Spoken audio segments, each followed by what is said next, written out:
Chapter 99 of the Count of Monte Cristo by Alexandre Dumas. Chapter 99. The Law. We have seen how quietly Mademoiselle Danglars and Mademoiselle d'Armilly accomplished their transformation and flight, the fact being that everyone was too much occupied in his or her own affairs to think of theirs.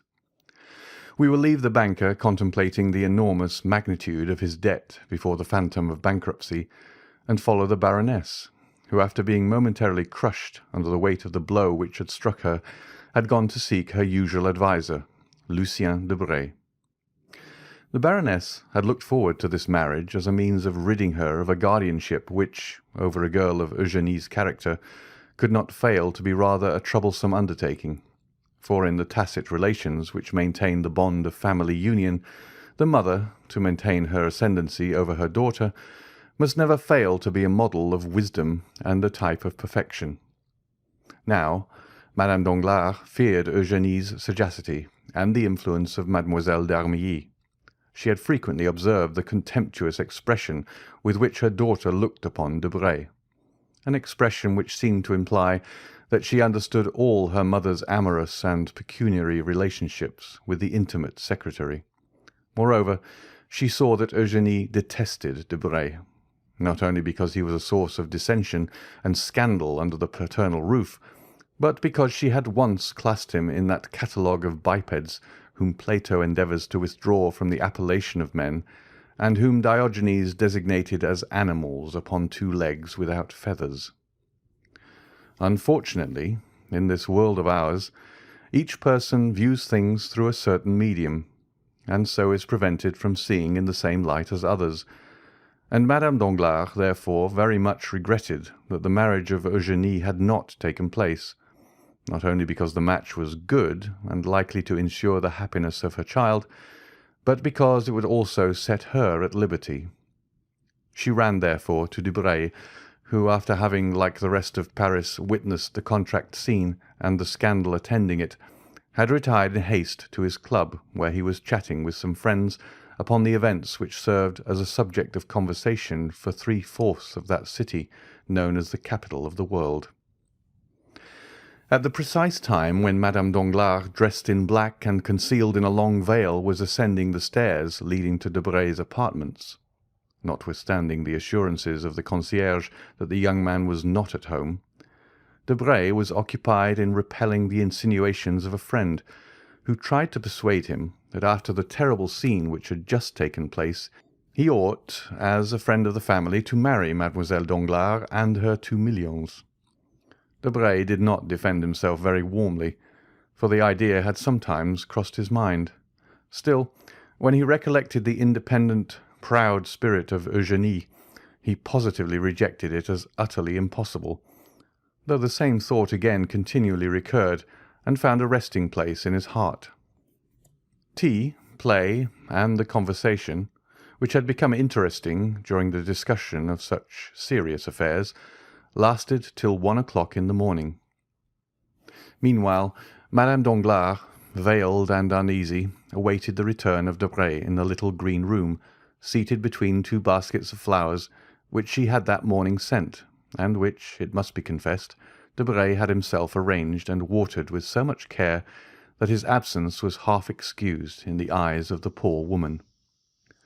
At 20 minutes of 12, Madame Danglars, tired of waiting, returned home. Women of a certain grade are like prosperous grisettes in one respect. They seldom return home after 12 o'clock. The Baroness returned to the hotel with as much caution as Eugénie used in leaving it. She ran lightly upstairs, and with an aching heart entered her apartment, contiguous, as we know, to that of Eugénie. She was fearful of exciting any remark, and believed firmly in her daughter's innocence and fidelity to the paternal roof. She listened at Eugénie's door, and hearing no sound, tried to enter. But the bolts were in place. Madame Danglars then concluded that the young girl had been overcome with the terrible excitement of the evening, and had gone to bed and to sleep. She called the maid and questioned her. "Mademoiselle Eugénie," said the maid, "retired to her apartment with Mademoiselle d'Armilly. They then took tea together, after which they desired me to leave, saying that they needed me no longer." Since then the maid had been below, and, like everyone else, she thought the young ladies were in their own room. Madame Danglars, therefore, went to bed without a shadow of suspicion, and began to muse over the recent events. In proportion as her memory became clearer, the occurrences of the evening were revealed in their true light. What she had taken for confusion was a tumult. What she had regarded as something distressing was in reality a disgrace. And then the Baroness remembered that she had felt no pity for poor Mercédès, who had been afflicted with a severer blow through her husband and son. "Eugénie," she said to herself, "is lost, and so are we. The affair, as it will be reported, will cover us with shame, for in a society such as ours, satire inflicts a painful and incurable wound. How unfortunate that Eugénie is possessed of that strange character which so often made me tremble." And her glance was turned towards heaven, where a mysterious providence disposes all things, and out of a fault, nay, even a vice, sometimes produces a blessing. And then her thoughts, cleaving through space like a bird in the air, rested on Cavalcanti. This Andrea was a wretch, a robber, an assassin, and yet his manners showed the effects of a sort of education, if not a complete one. He had been presented to the world with the appearance of an immense fortune, supported by an honourable name. How could she extricate herself from this labyrinth?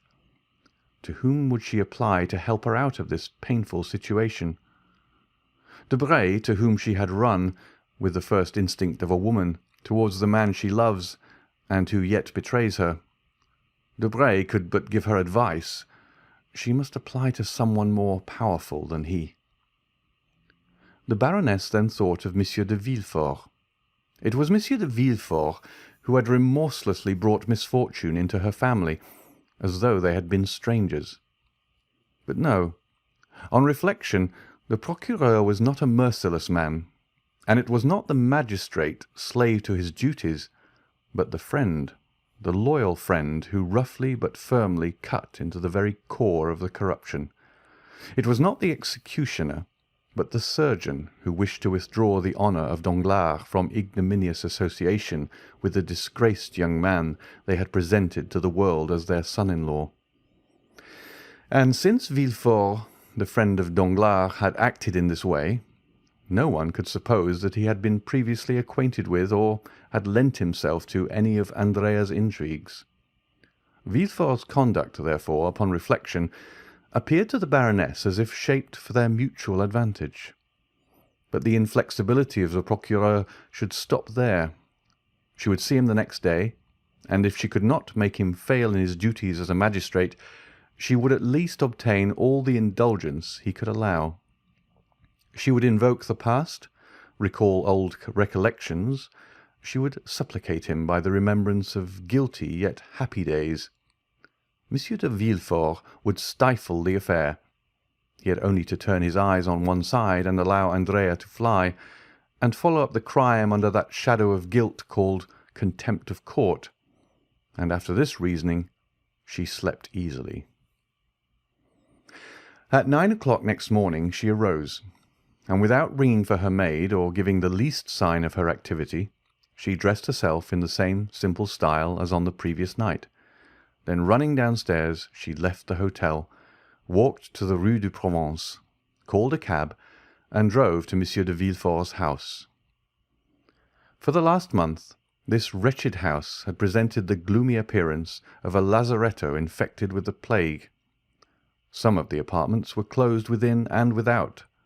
The shutters were only opened to admit a minute's air, showing the scared face of a footman, and immediately afterwards the window would be closed, like a gravestone falling on a sepulchre, and the neighbours would say to each other in a low voice, "Will there be another funeral today at the procureur's house?"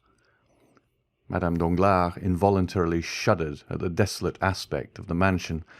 Descending from the cab, she approached the door with trembling knees and rang the bell. 3 times did the bell ring with a dull, heavy sound seeming to participate in the general sadness, before the concierge appeared and peeped through the door, which he opened just wide enough to allow his words to be heard. He saw a lady, a fashionable, elegantly dressed lady, and yet the door remained almost closed. "Do you intend opening the door?" said the Baroness. "First, madame, who are you?" "Who am I? You know me well enough." "We no longer know anyone, madame."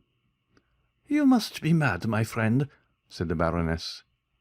"Where do you come from?" "Oh, this is too much." "Madame, these are my orders. Excuse me, your name?" "The Baroness Danglars. You have seen me 20 times." "Possibly, madame. And now, what do you want?" "Oh, how extraordinary! I shall complain to Monsieur de Villefort of the impertinence of his servants." "Madame, this is precaution, not impertinence. No one enters here without an order from Monsieur d'Avrigny, or without speaking to the procureur." "Well, I have business with the procureur." "Is it pressing business?" "You can imagine so, since I have not even brought my carriage out yet. But enough of this. Here is my card. Take it to your master." "Madame will await my return?" "Yes, go." The concierge closed the door, leaving Madame Danglars in the street. She had not long to wait. Directly afterwards the door was opened wide enough to admit her, and when she had passed through it was again shut. Without losing sight of her for an instant, the concierge took a whistle from his pocket as soon as they entered the court, and blew it. The valet de chambre appeared on the doorsteps. "You will excuse this poor fellow, madame," he said as he preceded the Baroness, "but his orders are precise, and Monsieur de Villefort begged me to tell you that he could not act otherwise." In the court, showing his merchandise, was a tradesman who had been admitted with the same precautions. The Baroness ascended the steps.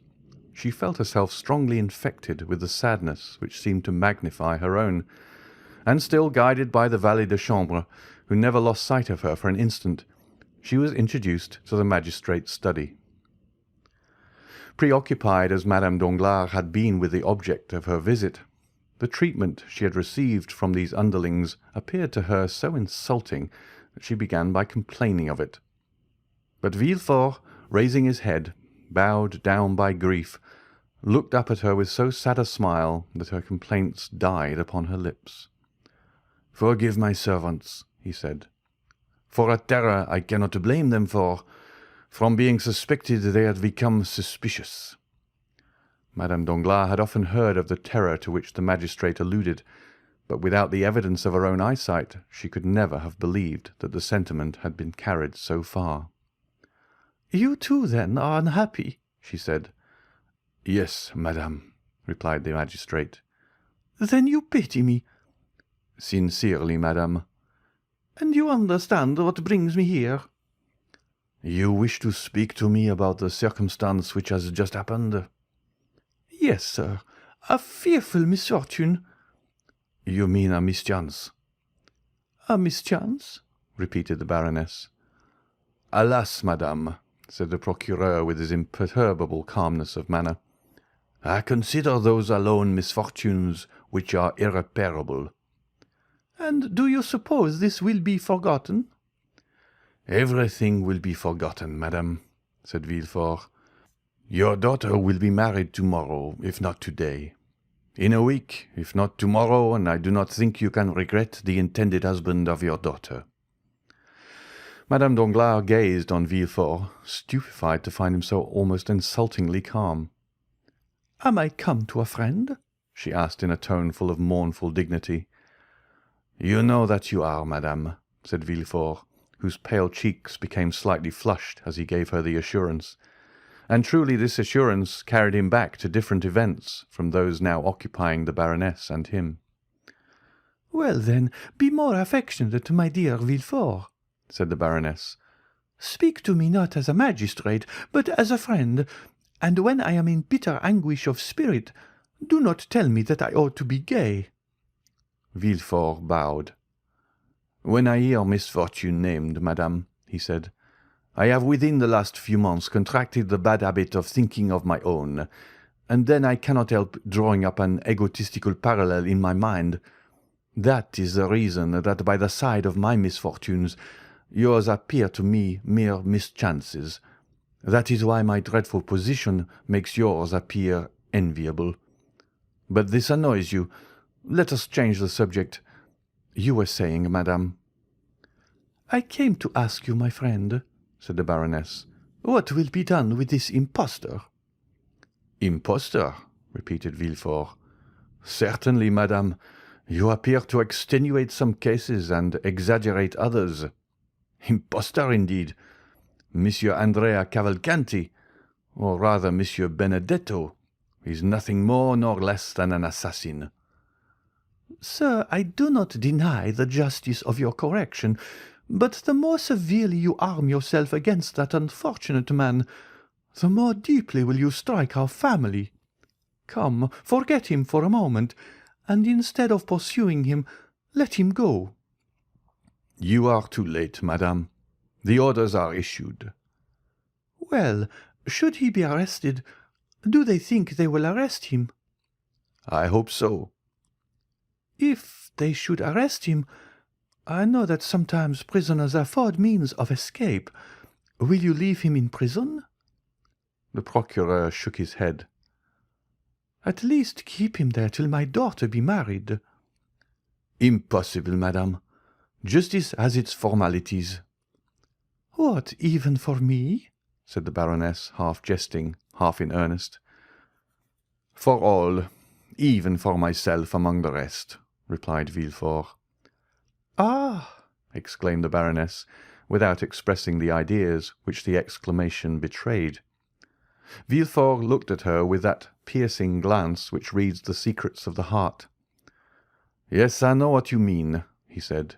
"You refer to the terrible rumours spread abroad in the world that the deaths which have kept me in mourning for the last 3 months, and from which Valentine has only escaped by a miracle, have not happened by natural means." "I was not thinking of that," replied Madame Danglars quickly. "Yes, you were thinking of it, and with justice. You could not help thinking of it and saying to yourself, 'You who pursue crime so vindictively, answer now, why are there unpunished crimes in your dwelling?'" The Baroness became pale. "You were saying this, were you not?" "Well, I own it." "I will answer you." Villefort drew his armchair nearer to Madame Danglars. Then, resting both hands upon his desk, he said, in a voice more hollow than usual, "There are crimes which remain unpunished, because the criminals are unknown, and we might strike the innocent instead of the guilty. But when the culprits are discovered—" Villefort here extended his hand toward a large crucifix placed opposite to his desk. "When they are discovered, I swear to you by all I hold most sacred, that whoever they may be, they shall die. Now, after the oath I have just taken, and which I will keep, madame, dare you ask for mercy for that wretch?" "But, sir, are you sure he is guilty as they say?" "Listen, this is his description. Benedetto, condemned at the age of 16 for 5 years to the galleys for forgery. He promised well, as you see. First a runaway, then an assassin." "And who is this wretch?" "Who can tell? A vagabond, a Corsican." "Has no one owned him?" "No one. His parents are unknown." "But who was the man who brought him from Lucca?" "Another rascal like himself. Perhaps his accomplice." The Baroness clasped her hands. "Villefort!" she exclaimed in her softest and most captivating manner. "For heaven's sake, madame," said Villefort, with a firmness of expression not altogether free from harshness, "for heaven's sake, do not ask pardon for me for a guilty wretch. What am I? The law. Has the law any eyes to witness your grief? Has the law ears to be melted by your sweet voice?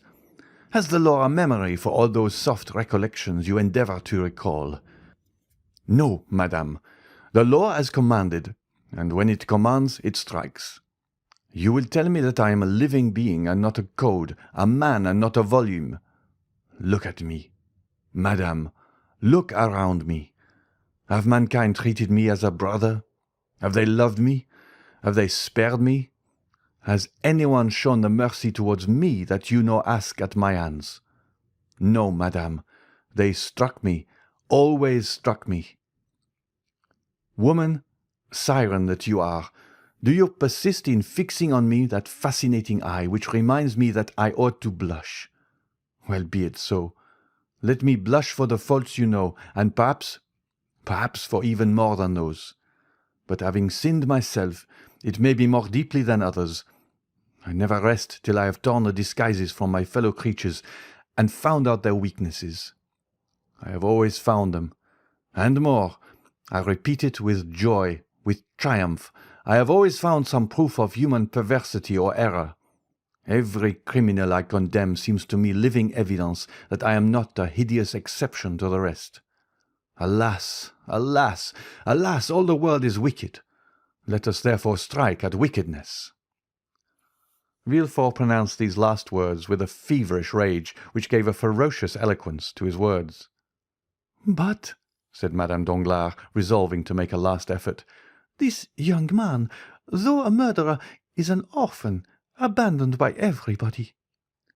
"So much the worse, or rather so much the better. It has been so ordained that he may have none to weep his fate."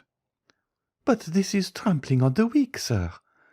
"The weakness of a murderer." "His dishonour reflects upon us."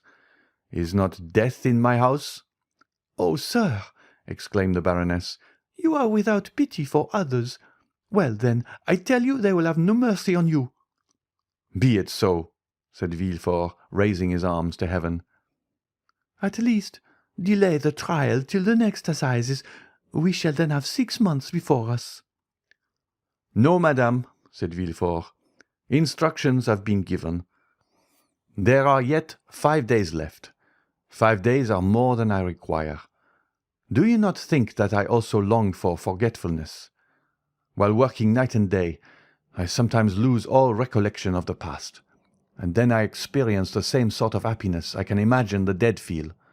Still, it is better than suffering." "But, sir, he has fled. Let him escape. Inaction is a pardonable offence." "I tell you it is too late.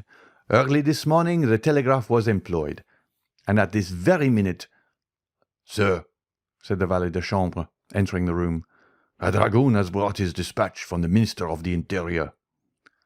Villefort seized the letter and hastily broke the seal. Madame Danglars trembled with fear. Villefort started with joy. "Arrested!" he exclaimed. "He was taken at Compiègne, and all is over." Madame Danglars rose from her seat, pale and cold. "Adieu, sir," she said. "Adieu, madame," replied the king's attorney, as in an almost joyful manner he conducted her to the door.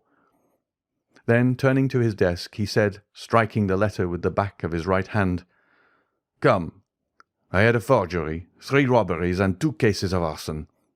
I only wanted a murder, and here it is. It will be a splendid session." End of chapter 99.